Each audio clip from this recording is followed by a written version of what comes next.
మన ప్రభువును రక్షకునైన యేసుక్రీస్తు నామంలో ఈ వీడియోని వీక్షిస్తున్న మీ అందరికీ ప్రైజ్ ద లార్డ్.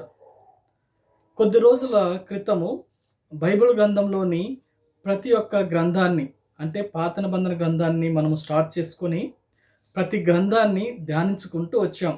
తర్వాత ఆ యొక్క క్రిస్టమస్ దినాలు రావడము, ఆ యొక్క క్రిస్టమస్ డేస్లో దేవుని యొక్క జననం గురించి, ఆయన పుట్టుక గురించి కొన్ని వీడియోస్, అదేవిధంగా మొన్నటిదాకా అంటే లెంట్ డేస్ తర్వాత ఈస్టర్ దాకా ఇక ఈ వీడియోస్లోనే మనం ముందుకు సాగిపోయాం.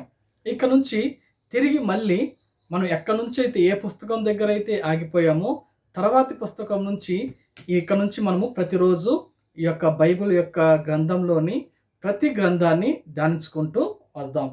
ఈరోజు మనము దినవృత్తాంతములు 2వ గ్రంథాన్ని ధ్యానిద్దాం. ఎందుకు అంటే దినవృత్తాంతం మొదటి గ్రంథం వరకు లాస్ట్ అంటే బిఫోర్ క్రిస్టమస్ దాకా మనం చెప్పుకున్నాం. ఇక నుంచి దినవృత్తాంతం 2వ గ్రంథము తర్వాత నుంచి ఇంకా అన్ని గ్రంథాలు మనము ధ్యానించుకుంటూ వెళ్దాం. సరే, ఇక దినవృత్తాంతంలో 2వ గ్రంథానికి వస్తే ఈ యొక్క గ్రంథం మొత్తంలో 36 అధ్యాయాలు ఉన్నాయి. ఈ యొక్క 36 అధ్యాయాల్లో చాలామంది రాజులు మనకు కనపడతారు. అసలుకి ఈ యొక్క దినవృత్తాంతములు అనే యొక్క గ్రంథాన్ని 2 భాగాలుగా మనకు ఎందుకు కనపడుతున్నాయంటే, మొదటి భాగం అంతా మనకి కేవలము 2 రాజులే మనకు చక్కగా కనపడతారు. ఒకళ్ళు వచ్చేసి ఆ యొక్క సౌలు రాజు, ఆ తర్వాత దావీదు రాజు. వీళ్ళిద్దరి గురించే ఆ యొక్క దినవృత్తాంతాల మొదటి గ్రంథంలో ఉంటుంది. వీళ్ళిద్దరూ అప్పటిదాకా దేవుడు ఆ యొక్క తన ప్రజల్ని 12 గోత్రాలుగా చేసుకొని పరిపాలిస్తూ వచ్చాడు.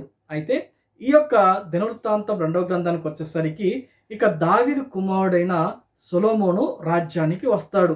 అయితే సొలొమోను ఈ యొక్క తన రాజ్యాన్ని తీసుకున్నప్పుడు సొలొమోను కాలం అంతట్లో చక్కగా పరిపాలించాడు. తన తండ్రి అయిన దావీదు ఏ విధంగా ఆజ్ఞాపించాడో ఆ యొక్క సొలొమోను కూడా ఎంతగానో దేవుని యందు భయభక్తులు కలిగి దేవుని ఆజ్ఞలు అనుసరిస్తూ దేవుని చిత్తాన్ని నెరవేర్చడానికి, అదేవిధంగా తన తండ్రి అయిన దావీదు యొక్క ఇష్టాన్ని కూడా అక్కడ సఫలం చేసినట్లు లేకపోతే పూర్తి చేసినట్లు మనం చూస్తాం. ఈ యొక్క దినవృత్తాంతం 2వ గ్రంథంలో మొదటి అధ్యాయం నుంచి 7 అధ్యాయముల వరకు ఏ విధంగా ఆ యొక్క సొలొమోను రాజు తన తండ్రి అయిన దావీదు కోరుకున్న ఆ యొక్క మందిరాన్ని ఏ విధంగా కట్టాడు అనేది మనము స్పష్టంగా చూడవచ్చు. దేవుడు చెప్పిన ప్రతి దాన్ని, ఎన్ని మూరలు ఉండాలి, ఎంత ఎత్తు ఉండాలి, ఎలాంటి ఉపకరణాలు వాడాలి, ఎన్ని విభాగాలుగా చేయాలి, ఆ యొక్క తూర్పు తట్టు పడమర తట్టు, ఈ విధంగా ఆ ప్రతి విషయాన్ని చాలా సూక్ష్మమైన చిన్న చిన్న విషయాలు కూడా చక్కగా ఈ యొక్క 7 అధ్యాయాల్లో మనము చూడగలం. అయితే ఈ యొక్క 7 అధ్యాయాల్లో ఈ యొక్క సొలొమోను గారు తన తండ్రి చిత్తాన్ని, అంతేకాకుండా మరి ముఖ్యంగా దేవుని మీద ఆధారపడి దేవుని యొక్క జ్ఞానము చేత, మరి ముఖ్యంగా దేవుడు అనుగ్రహించిన జ్ఞానం చేత ఆయన మందిరాన్ని కట్టి ఎంతగానో స్తుతించి ఆరాధించి ఆ యొక్క మందిరాన్ని ప్రారంభించి ఓపెన్ చేసి తర్వాత ఈ దేవుని ఆరాధించిన ఆ యొక్క ఆరాధన అంతటా ఆయన చేసిన ప్రార్థన మొత్తం మనకి ఈ యొక్క 7వ అధ్యాయం మొత్తం మనము చూడవచ్చు. తర్వాత 8వ అధ్యాయంలో తిరిగి సొలొమోను గారు ఆయన వర్తక వ్యాపారంలో ఎంత సంపాదించాడనేది వ్రాయబడి ఉంటుంది. తర్వాత 8వ అధ్యాయంలో షేబా దేశపు రాణి ఆయన యొక్క గొప్పతనాన్ని విని ఆ యొక్క రాజ్యానికి రావడము, సొలొమోను దగ్గరికి రావడము, ఆయన చేసిన దాన్ని, ఆయన మాట్లాడిన విధానము, ఆయన పరిపాలన చూసి చాలా ఆనందమై దేవుని గణపరిచి అక్కడి నుంచి ఆమె తిరిగి వెళ్ళడము జరుగుతుంది. ఈ యొక్క 8 అధ్యాయాలు సొలొమోను గురించి ఉంటుంది. తర్వాత నుంచి ఈ యొక్క 9వ అధ్యాయంలో షేబా దేశపు రాణి వచ్చి వెళ్ళిపోయిన తర్వాత నుంచి ఇక సౌలు తర్వాత వచ్చిన దావీదు, వీళ్ళిద్దరూ 12 గోత్రాలు పరిపాలించారు కదా. తర్వాత ఈ యొక్క సొలొమోను కాలంలో ఇక ఆయన తాను చేసుకున్న భార్యల నిమిత్తము దేవుని నుంచి దూరం అయిపోయి రాజ్యాన్ని 2గా చీలిపోవడం అక్కడ జరుగుతుంది. ఒకటి యూదా రాజ్యం అని, తర్వాత యెరూషలేము అని. తర్వాత మనం 10వ అధ్యాయం నుంచి దినవృత్తాంతం 2వ గ్రంథము 10వ అధ్యాయం నుంచి 36 అధ్యాయాలు అంటే సుమారుగా 27 అధ్యాయాల్లో మనము సొలొమోను గారి తర్వాత దగ్గరగా 20 మంది రాజులను మనం చూస్తాం.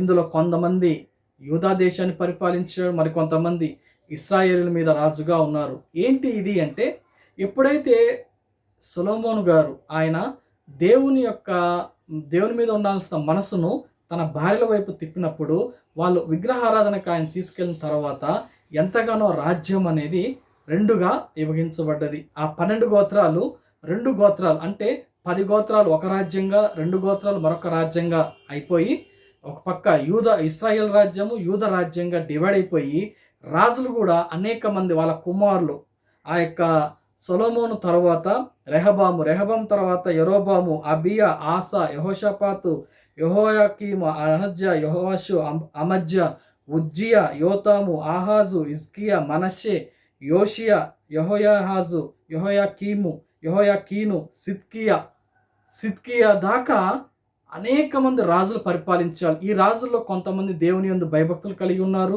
మరికొంతమంది దేవుని యందు భయభక్తులు లేరు.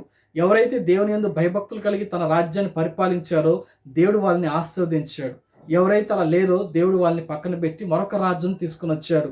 ఈ విధంగా చివరిగా 36వ అధ్యాయంలో ఇక కోరేషు ఏలుబడిలోకి వస్తుంది.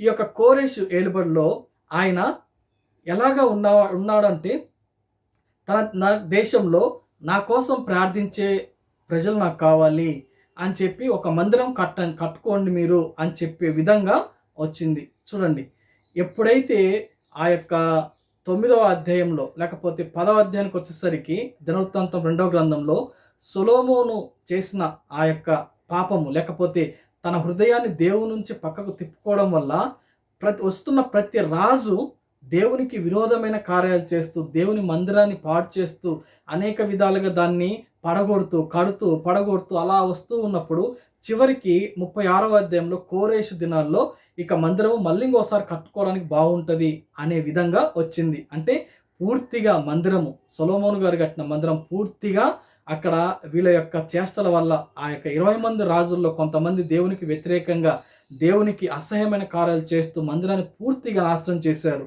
అయితే కోరేషు కాలంలో తిరిగి మందిరాన్ని కట్టడానికి దేవుడు అక్కడ అవకాశాన్ని కల్పించినట్లుగా మనం చూస్తాం.